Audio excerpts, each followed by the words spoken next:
কারণে এই জবাবদিহিতা আপনাকে করতে হবে। বলছে আমার পাশে সেনাপতিরা আছে, কথা কি বুঝতে পারছেন? এটাই হলো স্যাম্পল।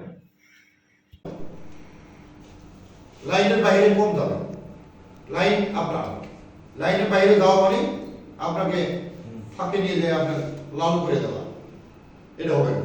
হাজার ব্যস্ত থাকুক না কেন, যত ব্যস্ত থাকুক না কেন, সব ব্যস্তর একটাই ব্যস্ততা, তোমাকে লাইনে যেন কোনো মিস্টেক না হয়। কথা কি ক্লিয়ার? এই জিনিসগুলো হচ্ছে একটা জিপির কাজ। তাহলে এখানে কি হলো, বন্ডিংটা ঠিক থাকলো। কিন্তু তোমরা কি করতেছ, কন্ট্রোলার একবার গেছো জিপি কি ব্যস্ত, ভাই পরে আসেন, আর খবর নেই। এইটার একদিনের লোক যদি তোমাকে বলে ডাকছে গেলাম একটু পরে আসেন, সুন্দর করে সালাম দিয়ে চলে আসে না, আর এখানে একটু বললে আর তোমার সহ্য হলো না। এইটুকু সহ্য, এইটুকু মেন্টালিটি তোমাকে নিতে হবে। কথা কি বুঝতে পারছো? এই জন্য তোমাকে অবশ্যই ধৈর্য ধরতে হবে।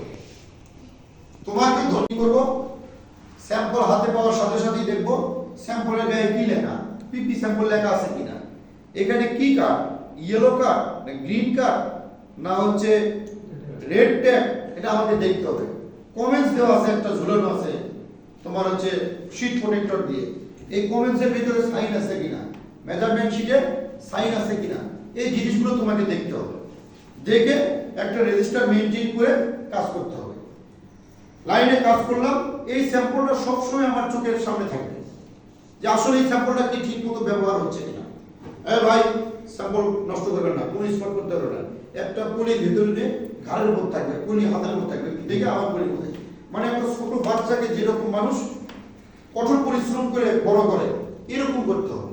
তাহলে আমাদের আর স্যাম্পল হারাবে না। স্যাম্পল হারাবে না মানে আমি জবাব দিয়ে মুক্ত। এই জিনিসগুলো ঠিক করতে হবে। এখন কার্ডগুলো আমাদের থাকে নর্মাল